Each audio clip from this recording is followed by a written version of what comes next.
Welcome to The Wrap. I'm Renita Young here to take you through today's market action. So let's take a look at where markets closed to end the week. The S&P 500 and the Dow ended the week around 0.4% higher, while the small cap Russell 2000 ended the week up almost 2%.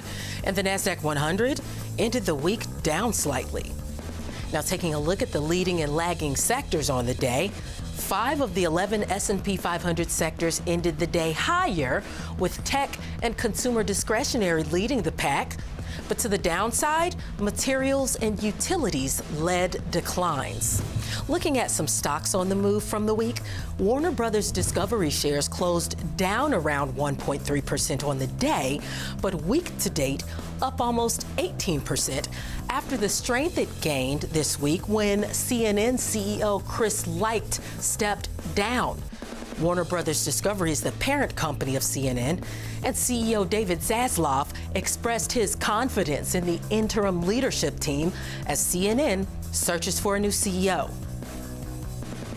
Tesla closed out its 11th consecutive winning day after ending the week up more than 14% on several positive notes. The most recent was announcing that it opened its EV charging network to GM electric vehicles starting in 2024. Now, with the recent addition of Ford EVs, this means that now 60% of the EVs in the U.S. will be able to access Tesla's supercharger network. And it would make Tesla's network the primary EV charging network in the country.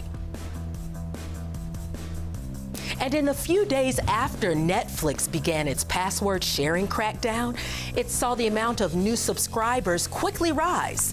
It's a welcome move since last year, Netflix suffered 2 consecutive quarters of subscriber losses for the first time. Week to date, Netflix shares closed almost 5% higher.